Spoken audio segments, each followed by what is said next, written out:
तो जय हिंद बच्चों, आज हम डिस्कस करने वाले numericals based on electric field due to dipole. Last class में हमने electric field due to dipole discuss किया था। आज उसी पर बेस्ड क्वेश्चन करेंगे, बेसिक से शुरू करेंगे और जेई लेवल तक का क्वेश्चन हम आज की क्लास में डिस्कस करने वाले। तो चलिए फटाफट शुरू करते हैं। और ये रहा पहला क्वेश्चन आपका बेसिक सा। क्या कह रहा है कि हमारे पास दो चार्जेज हैं प्लस माइनस 10 माइक्रोकूलम के, उनके बीच का सेपरेशन है 5 मिलीमीटर। उनके बीच का सेपरेशन है 5 मिलीमीटर। तो आपको फाइंड करना है, find the electric field, find the electric field due to dipole at 15 centimeter। पहला point at axial point and second is at axial point and second is at equatorial point। तो आपको equatorial point पर और axial point पर आपको electric field बताना है। यहां पर क्या है, हमारे पास डायपोल है। तो इसका एक डायग्राम बना लेते हैं बेसिक सा। पहले तो एक्सियल पॉइंट की बात कर लेते हैं। डायपोल अगर हम बनाएंगे तो क्या होगा, इक्वल मैग्नीट्यूड के चार्जेस हैं जैसा कि क्वेश्चन में दिया गया है 10 माइक्रोकूलम, ये नेगेटिव ये पॉजिटिव। एक्सियल पॉइंट मतलब a point which lie on the axis of the dipole. ये डिस्टेंस कितना हो गया, ये हो गया 5 मिलीमीटर यहां से यहां तक। और ये कितना डिस्टेंस हो गया, इसके सेंटर से ये डिस्टेंस हो गया 15 सेंटीमीटर। तो ये अगर पॉइंट P है तो यहां पर हमें इलेक्ट्रिक फील्ड बताना है। तो इसका फॉर्मूला हमने कल डिराइव किया था। हमने 3 फॉर्मूला लास्ट क्लास में डिराइव किए थे। क्या क्या फॉर्मूला थे, फटाफट आप बोलेंगे। Electric field eight axial point 2kp/x³। दूसरा at equatorial point kp/x³ and third at any point electric field is kp/x³ √1 + 3 cos² theta. तो ये 3 फॉर्मूला थे हमारे इलेक्ट्रिक फील्ड फाइंड करने के। तो ये क्या हो गया, एक्सियल पॉइंट हो गया। इस पॉइंट P पर इलेक्ट्रिक फील्ड फाइंड करना है तो फाइंड कर दो। इलेक्ट्रिक फील्ड कितना हो जाएगा at point P 2kp/x³। k का वैल्यू 2 × 9 × 10⁻9 इंटू P क्या हो गया, P हो गया डायपोल मोमेंट। डायपोल मोमेंट को क्या लिखते हैं हम, Q × 2 है magnitude of either charge multiplied by the separation between them. यहां पर चार्ज का मैग्नीट्यूड कितना होगा 10 माइक्रोकूलम, बट हम माइक्रोकूलम नहीं लेंगे, हम क्या लेंगे, कूलम लेंगे। तो यहां पर क्या लेंगे 10 × 10⁻⁶। ये Q का वैल्यू हो गया इंटू 2a। इनके बीच का सेपरेशन कितना है 5 mm, बट हम mm में नहीं लेंगे, हम मीटर में लेंगे। तो 5 × 10⁻³ डिवाइडेड बाय इनके बीच का सेपरेशन। ये डिस्टेंस कितना है, ये डिस्टेंस है 15 सेंटीमीटर। जो हमें लेना x is the distance of the point from the mid point of the dipole. तो यहां पर वैल्यू पुट करो, x का वैल्यू कितना हो गया 15 × 10⁻² का होल स्क्वायर। अब इसको सॉल्व करते हैं तो ये हो जाएगा आपका 9 5 45 × 2 × 6 - 3, ये 9 कैंसिल एंड अपॉन में ये आ जाएगा 15 × 15, ये 225 × 10⁻⁴। 45 से ये 5 टाइम्स डिवाइड हो जाएगा। सो ये बन जाएगा 2 × 10⁻⁴ डिवाइडेड बाय 15 × 5। अगर हम इसको लिखना चाहें तो इसको 100 × 10⁻² लिख देंगे। ये 5 से 20 टाइम्स डिवाइड हो गया, 5 3 जा और ये 5 4 जा, 4 दूनी 8/3, 8 हो गया आपका, 4 दूनी 8, 8/3, 2.66 × 10⁻² आपका न्यूटन पर कूलम ये आंसर आ जाएगा। तो ये क्या हो गया, ये हो गया electric field due to dipole at axial point. ऐसे इक्वेटोरियल पर करेंगे। इक्वेटोरियल पॉइंट का डायग्राम बना दो, डायग्राम बनाओ फटाफट। ये हो गया अपना नेगेटिव चार्ज एंड ये हो गया पॉजिटिव चार्ज। ये -10 माइक्रोकूलम, ये +10 माइक्रोकूलम। इनके बीच का सेपरेशन कितना 5 मिलीमीटर। इक्वेटोरियल पॉइंट मतलब इसके मिड पॉइंट से परपेंडिकुलर डिस्टेंस लेंगे, यहाँ पर आपको बताना है। और ये डिस्टेंस कितना हो गया 15 सेंटीमीटर। बस इस पॉइंट P पर इलेक्ट्रिक फील्ड बता दो। तो फॉर्मूला हमें मालूम है भाई साहब। इक्वेटोरियल पॉइंट पर कितना होता है इलेक्ट्रिक फील्ड kp/x³। सो k का वैल्यू 9 × 10⁻⁹ इंटू P का वैल्यू फिर से वही वैल्यूज लगाएंगे 10 × 10⁻⁶। चार्ज का वैल्यू इंटू सेपरेशन 5 × 10⁻³ अपॉन में 15 × 10⁻² का होल स्क्वायर। इसको सॉल्व करेंगे, E इज इक्वल टू कितना हो जाएगा 45 × ये 10⁻⁴ फिर से ऊपर पहुंच गया। ये पावर आपस में कैंसिल हो जाएंगे और इंटू 10 ये हो गया एंड डिवाइडेड बाय 15 × 225। 15 का स्क्वायर कितना होता है 225 इंटू 15। 15 से ये 3 बार डिवाइड हो गया और सॉरी 10⁻+4 हो जाएगा। और इसको करेंगे तो 300 इंटू 10⁻3 कर लेते हैं अपॉन में 225। 15 से डिवाइड कर दो ये 20, ये 15, 5 3 जा 5 4 जा, so it is 1.33 into 10⁻3 Newton पर कूलम। एंड आई थिंक यहाँ पर भी हमने कुछ मिस कर दिया, ये 10 ये वाली पावर और मिस कर दी, इंटू 10 सो 10⁻3 हो जाएगा। ठीक है भाई, तो इस तरीके के बेसिक क्वेश्चन आप कर सकते हैं। अब आगे की तरफ बढ़ते हैं। हमने इक्वेटोरियल पॉइंट पर देख लिया, हमने एक्सियल पॉइंट पर देख लिया। अब हमें देखना है किसी जनरल पॉइंट पर इलेक्ट्रिक फील्ड हम कैसे फाइंड करेंगे। ये है अपना डायपोल मोमेंट का डायरेक्शन, ये डायपोल रखा होता है तो डायपोल मोमेंट का डायरेक्शन इधर की तरफ हो गया, जो कि कितने डिग्री पर था 37 डिग्री के एंगल पर है। तो आपको बताना है कि इस पॉइंट P पर, एक पॉइंट है P जो कि कितने डिस्टेंस पर है, a डिस्टेंस पर है, तो इस पॉइंट P पर इलेक्ट्रिक फील्ड कितना होगा, इस पॉइंट P पर इलेक्ट्रिक फील्ड कितना होगा। Find electric field at point P, at point P। Point P पर आपको नेट इलेक्ट्रिक फील्ड फाइंड करना। तो अब एक बात देखो भाई, एक बात देखो कि अगर मैं देखता हूं यहां पर ये डायपोल ऐसे रखा हुआ है ना, तभी तो डायपोल मोमेंट इधर जा रहा होगा, इधर अपना नेगेटिव चार्ज होगा, इधर पॉजिटिव चार्ज होगा, इस तरीके से डायपोल रखा हुआ है। ये डायपोल मोमेंट का डायरेक्शन हो गया। अब आप समझ गए कि भाई डायपोल से किसी भी पॉइंट पर मुझे इलेक्ट्रिक फील्ड फाइंड करना है।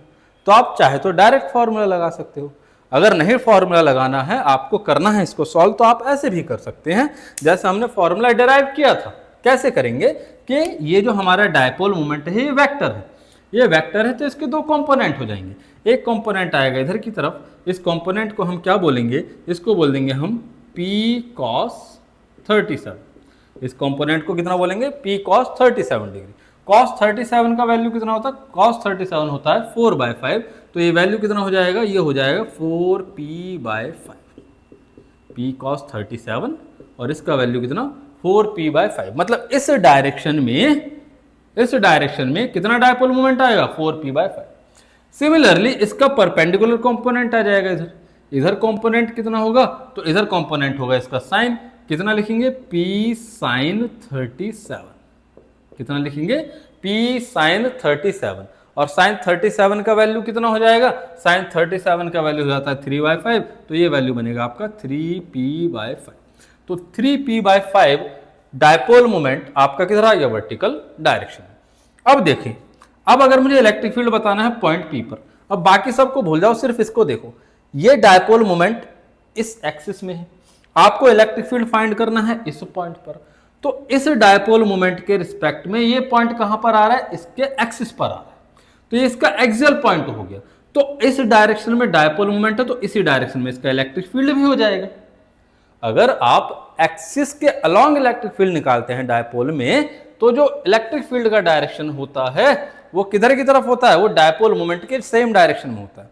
तो अगर मैं इस वाले पार्ट को 1 मान ले रहा हूं और इसको 2 मान ले रहा हूं, तो 1 वाले डायपोल की वजह से जो इलेक्ट्रिक फील्ड होगा E1 वो डायपोल मोमेंट की ही डायरेक्शन में होगा।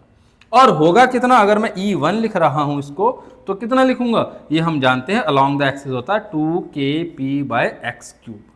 अच्छा, P यहां पर कितना है, P यहां पर है 4p/5, तो यहां पर वैल्यूज लगाएंगे।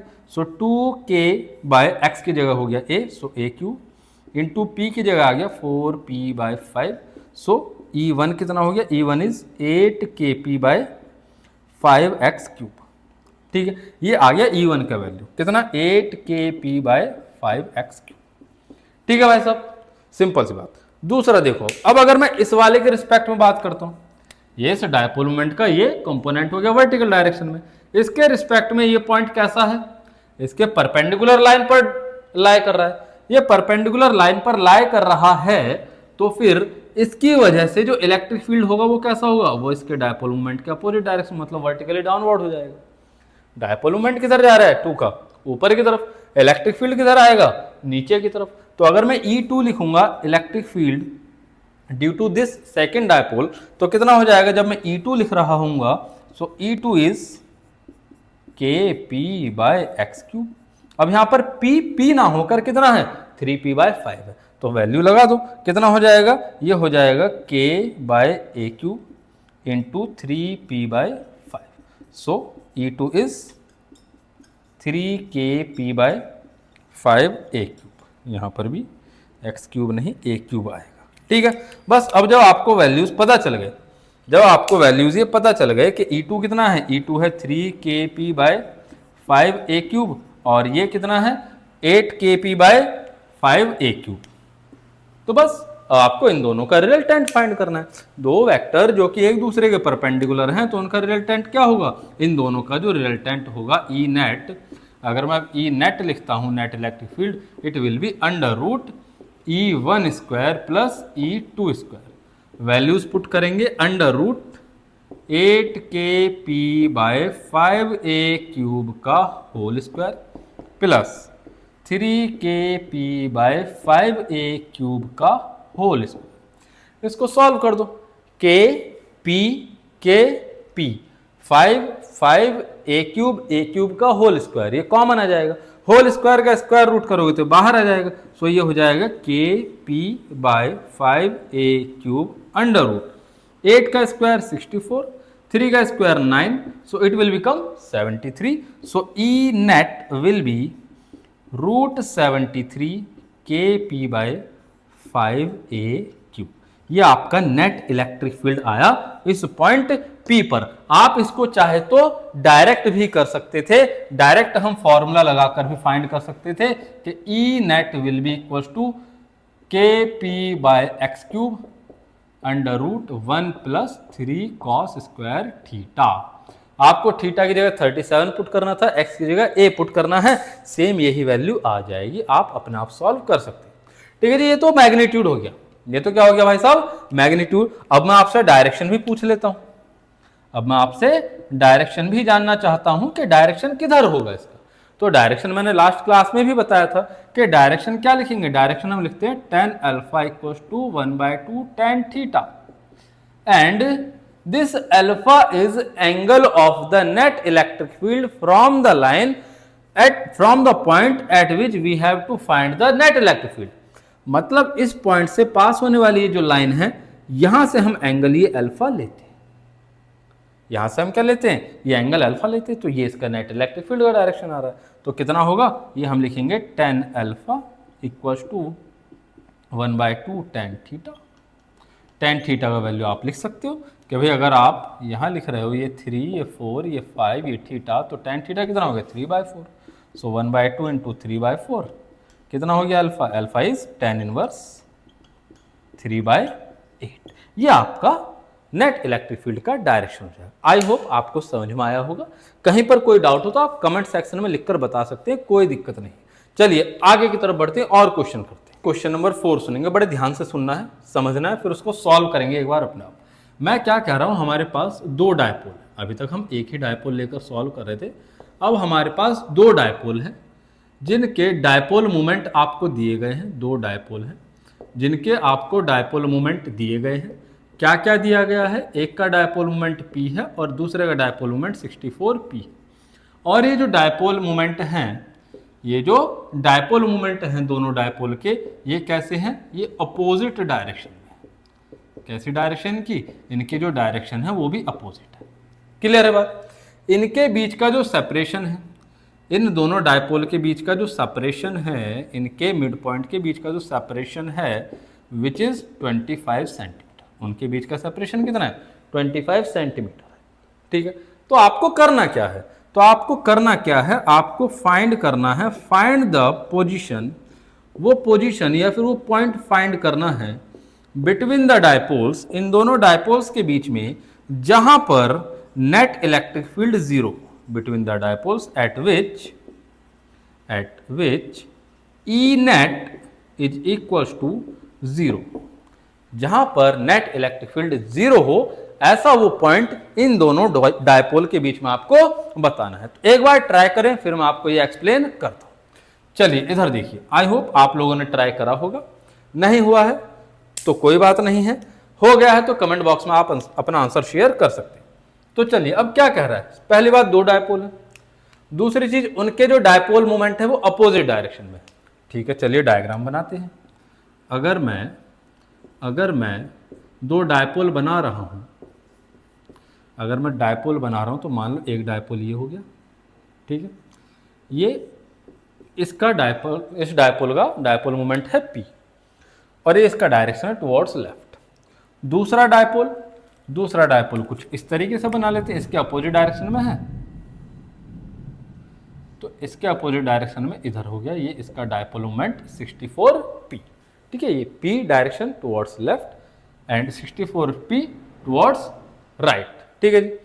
अब इनके बीच का सेपरेशन आपको दिया गया है, मान लो ये हो गया इसका मिड पॉइंट, ठीक है, मान लेते हैं हम ये इस डायपोल का मिड पॉइंट है और मान लेते हैं ये इस डायपोल का मिड पॉइंट है। ये जो डिस्टेंस है दिस इज 25 सेंटीमीटर, ये वाला डिस्टेंस आपको 25 सेंटीमीटर गिवन है।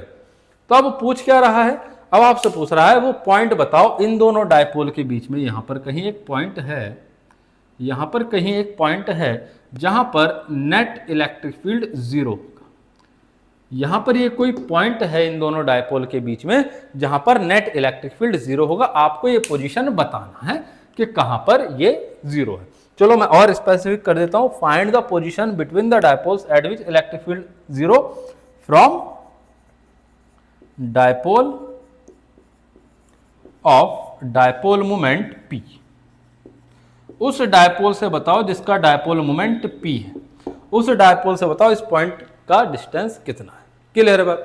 चलिए अब अगर मैं मान लेता हूं कि भाई इस पॉइंट से इसका डिस्टेंस x है, इस डायपोल मोमेंट के मिड पॉइंट से इस पॉइंट का जो डिस्टेंस है वो x है, तो यहां से ये डिस्टेंस कितना रह जाएगा, ये बचेगा 25 माइनस एक्स। क्लियर है भाई यहां तक बात? ये बचेगा कितना, 25 माइनस एक्स। अब अगर मैं इस पॉइंट की बात करता हूं, ये जो पॉइंट है जहां पर नेट इलेक्ट्रिक फील्ड 0 है, क्या ये पॉइंट इन दोनों डायपोल के एक्सिस पर ही लाई नहीं कर रहा है? क्या ये पॉइंट इन दोनों डायपोल के एक्सिस पर ही लाई कर रहा है? एक चीज और, अगर ये डायपोल का डायरेक्शन टुवर्ड्स लेफ्ट है, अगर इस डायपोल का डायरेक्शन टुवर्ड्स लेफ्ट है, तो हम जानते हैं अगर ये पॉइंट इसके एक्सिस पर लाई कर रहा है तो इसका जो इलेक्ट्रिक फील्ड होगा, इस डायपोल की वजह से जो इलेक्ट्रिक फील्ड होगा वो भी किधर होगा, वो भी टुवर्ड्स लेफ्ट ही होगा। तो इसको लिख लेता हूं मैं electric field due to dipole of dipole moment P। Clear है बात यहां तक?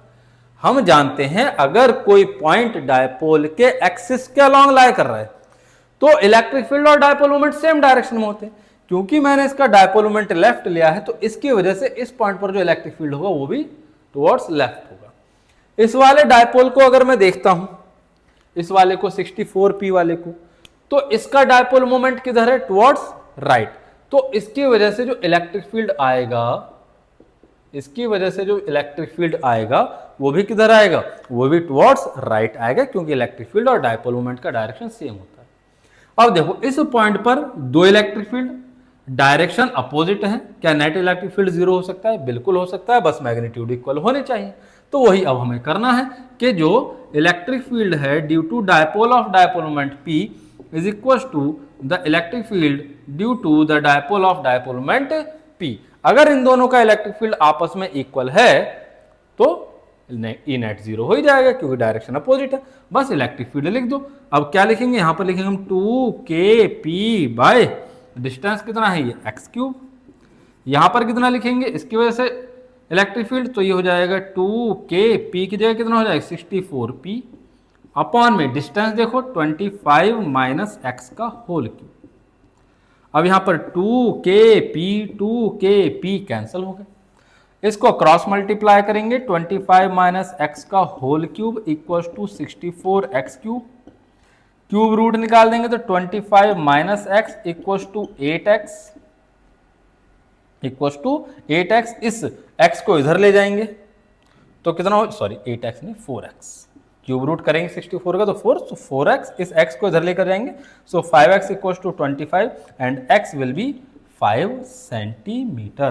That means the point at which net electric field 0 lies at 5 centimeter from the dipole of dipole moment P and 20 centimeter from the dipole of dipole moment 64p। Clear है बात? चलिए अब आगे की तरफ बढ़ते हैं, एक और बढ़िया सा क्वेश्चन करते हैं। क्वेश्चन नंबर 5, ये आपका जेई मेन 2019 का आया हुआ क्वेश्चन है। तो क्या है क्वेश्चन, बड़े ध्यान से सुनेंगे। क्वेश्चन में ये बोलता है कि हमारे पास दो चार्जेस हैं। क्वेश्चन में ये बोलता है हमारे पास दो चार्जेस हैं, इक्वल मैग्नीट्यूड, अपोजिट नेचर, इनके बीच का सेपरेशन 2a, इनके बीच का सेपरेशन 2a। इसके मिड पॉइंट से एक परपेंडिकुलर ड्रॉ करा हमने। उस परपेंडिकुलर पर यहां पर जाकर ये कोई पॉइंट है P, और ये जो पॉइंट P है इसका डिस्टेंस आपको दिया गया है y। तो यहां पर अगर हम कोई चार्ज रखते हैं Q, यहां पर अगर हम कोई चार्ज रखते हैं Q, तो इस पर जो फोर्स लगता है दैट फोर्स इज F। इस पर जो फोर्स लगता है दैट फोर्स इज F। ठीक है, अब क्या कहता है कि अगर मैं इस चार्ज को नीचे शिफ्ट करा लाता हूं, यहां पर अगर मैं इस चार्ज को नीचे शिफ्ट करा लाता हूं, नीचे इस पॉइंट P डैश पर, और इस P डैश का डिस्टेंस रह जाता है y/3, तो बताइए कि फोर्स कितना हो जाएगा इस पॉइंट पर आकर। क्लियर बात? ऑप्शन आपके क्या हो गए? ऑप्शन अलग अलग हो गए कि भाई 9f हो जाएगा, f/9 हो जाएगा, 27f हो जाएगा, f/27 हो जाएगा। इस तरीके के आपके ऑप्शन है। तो आपको क्या बताना है? आपको बताना है force at point P dash कितना होगा जब हम चार्ज Q को यहां पर रखेंगे। तो एक बार आप लोग ट्राई करें, फिर उसके बाद मैं आपको बताता हूं। चलिए देखिए भाई, आप लोगों ने ट्राई कर लिया होगा। तो चलिए अब इधर देखिए, मैंने क्या बोला, ये अपना डायपोल, इसका mid point charge is -q + q, इसके मिड पॉइंट से परपेंडिकुलर डिस्टेंस y पर ये पॉइंट P जहां पर चार्ज Q है, फोर्स F एक्सपीरियंस करता है। अब ये चार्ज पर फोर्स लग किस वजह से रहा होगा? इस चार्ज पर फोर्स लग रहा होगा इस डायपोल के इलेक्ट्रिक फील्ड की वजह से। क्या मैं इस डायपोल का इलेक्ट्रिक फील्ड यहां पर लिख सकता हूं? तो आप बोलोगे साहब बिल्कुल लिख सकते हैं, ये तो इसका इक्वेटोरियल लाइन हो गया, ये इसके इक्वेटोरियल लाइन पर पॉइंट हो गया। तो इसका अगर मैं इलेक्ट्रिक फील्ड लिखता हूं, electric field at point P, तो आप बोलोगे ये हो जाएगा साहब kp/x³। कितना हो जाएगा? kp/x³। x की जगह डिस्टेंस लेंगे, डिस्टेंस कितना हो गया अपना y, सो kp/y³। क्लियर है बात? उसके अलावा अगर मैं फोर्स की बात करता हूं, force on charge at point P, तो ये कितना हो जाएगा? ये होगा Q into electric field at point P। हम जानते हैं अगर किसी चार्ज को इलेक्ट्रिक फील्ड में रखा जाता है तो वो चार्ज फोर्स एक्सपीरियंस करता है, and that force is F = QE।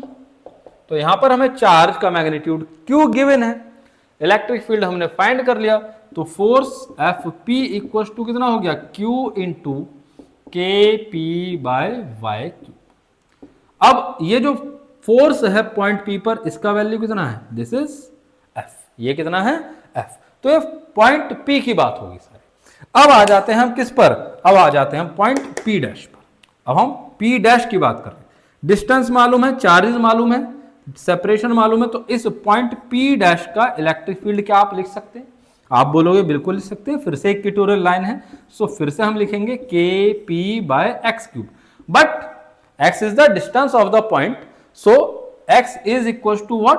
x is equal to y/3 का whole cube, and p remains same because charges are same and the separation is same, so the dipole moment remain same. जितना यहां पर था dipole moment उतना ही यहां रहेगा। यहां p था तो हमने भी यहां पर भी p ही लिखा।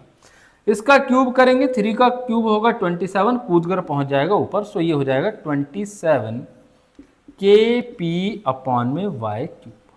ये आ गया electric field at point P dash. अब अगर मुझे इस पॉइंट पर इलेक्ट्रिक फील्ड मालूम है, यहां पर मैंने ये चार्ज रखा है Q, तो क्या आप मुझे इस पर फोर्स बता सकते हैं FP डैश ये कितना हो जाएगा? तो आप बोलोगे साहब बिल्कुल बता सकते हैं, ये हो जाएगा FP dash = charge into electric field EP dash. अब Q तो Q ही है, EP डैश कितना हो गया? EP डैश हो गया अपना इंटू 27 kp/y³। अब एक चीज देखो, यहां पर अगर मैं इस 27 को ऐसे Q kp/y³ लिख देता हूं, तो एक चीज देखो, ये जो वैल्यू है Q kp/y³, क्यू के पी बाय वाई क्यूब, क्या ये एफ के इक्वल आ रहा है? तो यहां पर क्या लिख सकता हूं मैं, इसकी जगह एफ लिख सकता हूं। So force on P dash will equal to 27 F, कि इस पॉइंट पी पर जो फोर्स है वो कितना हो जाएगा, वो 27 टाइम्स हो जाएगा इस पॉइंट पी पर लगने वाले फोर्स का। आई होप आपको क्वेश्चन समझ में आए होंगे। किसी भी तरीके का कोई डाउट हो तो आप कमेंट बॉक्स में लिखकर बता सकते हैं। मिलते हैं अगली क्लास में। टाटा बाय बाय, सी यू।